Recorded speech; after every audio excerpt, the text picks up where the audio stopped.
What you don't realize is it's two Americas, and we don't live in the same one. Welcome to this latest edition of the Real Deal Podcast. I'm your host, Surreal Gerald Quinn, looking back at another brilliant episode of the hit series and classic series, Snowfall. Of course, we are almost done. Got about, 4 episodes left. Well, 5 episodes, including this one, before we will be done. My entire look at the entire 6-season run of Snowfall. We're up to season 3, episode 6, Confessions. I'm not gonna break out the usher, but it was hard not to, but I won't do that to y'all. This is episode, of course, overall 933 of the Real Deal Podcast. Quick recap. Rugo gets his club. Franklin learns more about Alton and Teddy Mack, for that matter. And Melanie goes to a party that will forever change her life. There'll be certainly a lot to talk about that in terms of the upcoming episodes that we'll see. Themes, getting to know you. So in this episode, we saw Franklin really find out about his dad and also Teddy Mack in ways that, I don't think necessarily surprised him, but he was taken back by it. So that was, to me, the main theme of this episode. Let's go right into the deep dive. Alton. So Alton, this is a big episode for Alton. Everybody loves a comeback story. Alton, outside of the main characters, Alton was always one of my favorite characters on this show. Easy to root for. Again, everybody loves a comeback. We saw how Alton started in this series in season 1. I think his first appearance was at the end of the episode. I think at the end of the pilot, when Franklin broke down and started crying and cried in the car with Louie and told him, take me home. So Alton was homeless at one point. He was locked up. He has cleaned himself up and gotten back into, of course, the good graces with Sissy, who we know how much she loves him. And frankly, Alton has become a very viable asset to Franklin as far as giving him advice on just life and especially how society is right now. Alton and Franklin are basically cut from the same cloth. They don't believe in the system. They believe in doing things a certain way. They don't believe in it. They don't trust it. And it's one of the reasons why Alton has accepted who Franklin is as a drug kingpin. Now, you don't want your son to be a drug kingpin, but Alton sees the government as an alternative, and he understands why Franklin hasn't gone that route as far as just being a part of the system from that standpoint. Now, of course, we know Franklin technically is working for the government from the standpoint of his association with Teddy McDonald, Reed Thompson, but Alton understands Franklin, and in this episode, we see him give him a number of jewels in regards to the Black Panthers, in regards to and we saw even in regards to just life in general. There's a scene with him and Franklin. There's a scene at the end of the episode, and we might as well, I'll step on it now as far as best scenes, where Franklin learns, one of his cousins was shot. That was a part of the Black Panthers. This guy apparently was an informant for the FBI, and Franklin initially thought that he was killed by the cops. But during his own research, realized that the guy ended up being shot with a single gun, the gunshot wound was single, and that lends itself to be more of an isolated. That's a hit, and Franklin was able to put this these two things together, doing his own research, and then out and confess at the end of the episode that it was him that did the hit. The Panthers finding out the guy was a snitch and informant were going to torture him, and he just wasn't going to let that happen. So he basically put the guy out of his misery and killed him on the spot in his own place. So again, that there's a humanity in the Alton that you root for. There's a humanity that gravitates you towards the character. Alton by no means is a saint. I mean, he, really was, in his younger years, was a bad father. He was a drug and alcohol abuser. Franklin, in essence, grew up without a father. The closest thing he had to a father probably would be Jerome. And he basically had to be raised by, a single mom, working all these jobs in Sissy. In regards to his mother, Sissy. So, look, Alton has his faults, but up until this point, he really has made a remarkable comeback as far as cleaning himself up and as far as really, really trying to be there for Franklin in a way that is not so much, I can make up for all these years that I missed, but let me help you get, I know who you are. I've accepted who you are as a drug kingpin. I'm not trying to change that. It is what it is. But, he gives them the 411 basically on what type of government official or what type of person Reed Thompson, Teddy McDonald is in terms of the government. He's able to deduce that Teddy is on his own with this mission, and this is not something that the government is like 100% backing. So he's able to give him some info on Teddy that leads Franklin to get to going by other means to get more information on Teddy. So again, this was very valuable insight to the government, how the government works.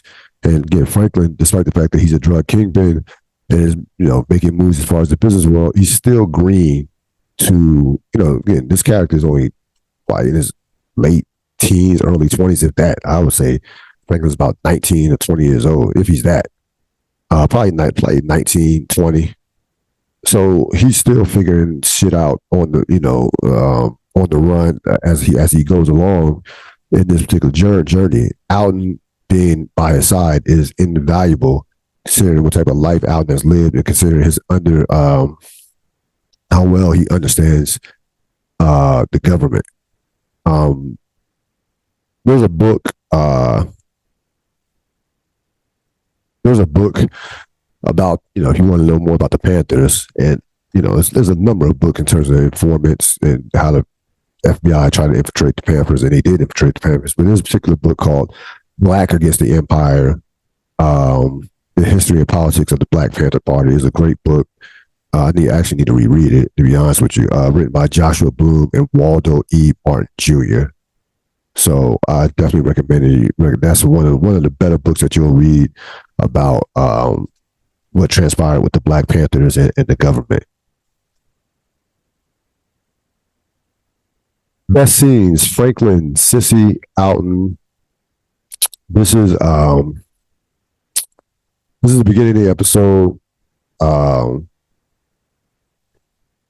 And this is when Alton shares with Franklin, about this is not the confession. The confession. The confession came at the end of the episode.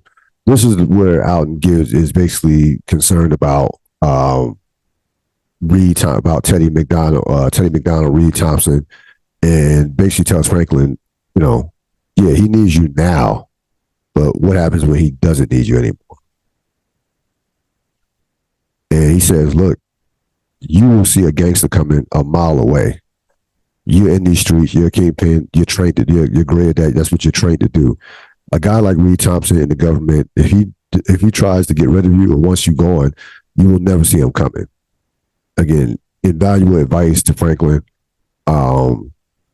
So this was a great scene he has Franklin's complete attention at this point. Like Franklin, normally in the past, we've seen Franklin try to go back and forth with Alton, try to use Alton's past of alcoholism and drug abuse against him and all those things, all the bad things Alton has done. That was not the case in this scene or in this particular episode. He really was at attention when Alton spoke on this particular subject matter. Franklin, Avi, Leon. So again, we continue to see the evolution of Franklin. He comes in with two of his guys ready for a gunfight. Not that being his intention, but Avi owes him money. He walks right into Avi's place, talks for a couple of minutes, and then says, basically points a gun at Avi and says, I'm not that kid that you saw, in season 1, basically. Like, you got me basically saying you got me fucked up, in essence. And Avi has no choice but to, not only is he going to get his money from Avi, but he uses this as a means to get information on Teddy McDonald that probably I would say is even more valuable than the actual money that Avi owes him. And this is where Franklin is great at turning situations like this and using it to his advantage to get more than what he actually was owed to begin with. He's using, again, Avi kind of did this to himself with the whole trying to steal Franklin's money and lie about it. With a couple episodes ago with Cash and Carry, if you remember, when they went over to Panama. So Franklin has completely flipped this entire situation and again used it to his advantage. And Avi has basically has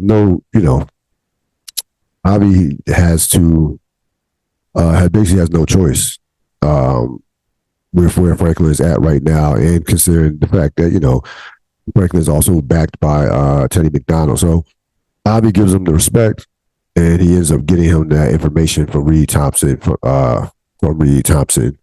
And by the way, lets him know, hey, you got me this information.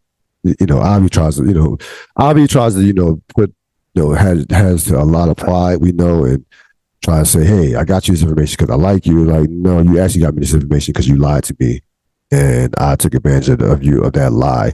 So he reminds him again, I'm not a kid. This is not like this. You're not dealing with the same guy you once dealt with in the past. Those days are done, and he makes that clear to Avi during this scene and during this episode, for that matter. Julia and Tony. So Tony knows that his agent, Soledad, who worked under him, is probably dead. He lets Julia know that gives her a name, gives her the Reed McDonald name, the Reed Thompson name. Of course, she knows exactly what it is, and doesn't give away the fact that she knows that she's married, in essence, to Reed Thompson, Teddy McDonald. And basically, Julia has to be very coy during this interaction. She can't give away anything to tip off Tony, who obviously is enraged that he lost the agent and really doesn't have anything to show for it as far as any arrest or you got, again, Lucille and both free. So the mission basically is shot from that standpoint. And he tries to get information out of her. She is not able to get it. She doesn't, of course, give him next to anything. But what she finds out, of course, is that obviously that her husband is involved with this deeper than he probably had let on to her. And she uses that to get a confession out of him later in the episode, where he admits, and one of the few times that you see Teddy will admit to making a mistake in regards to getting Soledad or Lorena involved in that.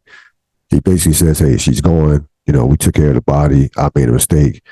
And again, one of the few times during this whole entire series that you will see Teddy admit to making a mistake. Franklin and Teddy, so they do a drop. Where they exchange, of course, drugs and money. Franklin then offers Teddy to basically for some lunch. Let's go, let's break bread. Teddy reluctantly goes to a diner of Franklin's choosing, and they have a very interesting back and forth between them, where you see the different ideologies between the two. Teddy is pro America, great country. What we're doing, I believe, what we're doing in terms of funding this war and the importance of it, and it kind of gave that pull yourself by the bootstraps kind of speech in a way. Well, not all the way, but kind of like there's still opportunities in America. I still believe in this country, even though it hasn't treated your people, in regards to your people, in terms of blacks, the best. I still believe there's an opportunity for success. And Franklin basically says, no, we don't live in the same America. And if you want to hear a great depiction of the two Americas, go listen to Dr. Martin Luther King just brilliantly breaks it down, the two Americas, in one of his, many just tremendous and great speeches that he has. It's on YouTube, so it'll be easy to find. And frankly, in this scene, we see the two Americas in this scene at this table. Not so much, even more so than a white man in control with the power versus a young black man who's trying to find his way. We see the two Americas in this conversation. Franklin says, your people are trying to maintain power. Our people are just trying to survive. And there's a clear difference. Like we don't live in the same, we live in the same country, but we don't live in the same country in essence. And I thought this was a great scene, brilliant scene. Both again, tremendous, well acted by both guys, Carter Hudson and of course Damson Idris. And it's just a great scene. When these two are in the scenes together, they do magic. The chemistry between these two actors, these two characters. I love this scene, and again, Franklin getting to know who Teddy was even more so during the course of this episode, during the course of this scene in particular. Eva and Melody. I initially did not have this as a that scene, but I when I watched the episode again, I thought that just had to be, I had to put this in. So Melody, of course, is going back and forth with Andre. She finally concedes and basically says, "I'll go to school. I'll go to school if you allow me to do this, that." Andre says, "Okay, good. Your last night of partying, whatever. You say goodbye, and then we'll go on the road trip and what have you." The reason why she conceded was a conversation she has with Eva. You remember, Eva is her best friend. They went to the party together. They do everything together. Party together, hang out. Of course, Eva, likes Leon. She talking about Leon as she walked in the door. So she goes over to Melody's house. Andre is at work. They cook up some fries and drink some Kool-Aid, and Melody tells her, "I'm not going to school." And Eva's like, what do you mean? Like, you have a great opportunity to get out this hood, to get out this life, and just start basically, in essence, a new life.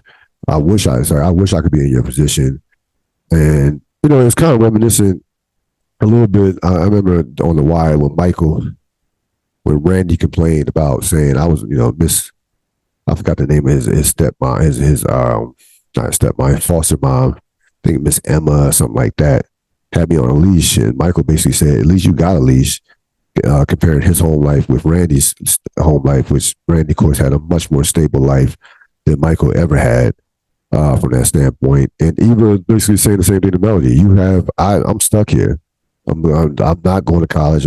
I end up getting a job and going and being around here. You have opportunity to make something of yourself. A very, very poignant scene of the definition of what a good friend is, telling you not so much what you want to hear versus what you need to hear. And, she could have went and said, "Hey, good, you're staying. We're going to party the summer away. We're going to, chase these men and go live our lives. Like, but no, she knew the best possible situation for Melody was for her to go away to college. MVP Alton. This was an Alton episode from start to finish. Kevin Carroll is just phenomenal as the character. Again, just the humanity, the compassion that he brings to this character. Again, you want to see this dude win. In essence, you want to see him end up doing right by himself, doing right by Franklin. You want to see him get his life together. Again, the actor is just brilliant in bringing out that compassion for the character, and this evolution from season 1 to season 3 of his character has been, going from the street and being homeless to being back in the house with Sissy and really providing, being a father for the first time in his life.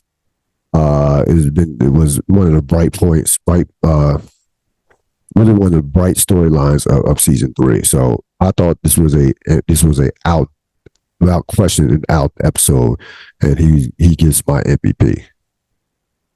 That's going to wrap it up for this latest edition of the Real Deal Podcast.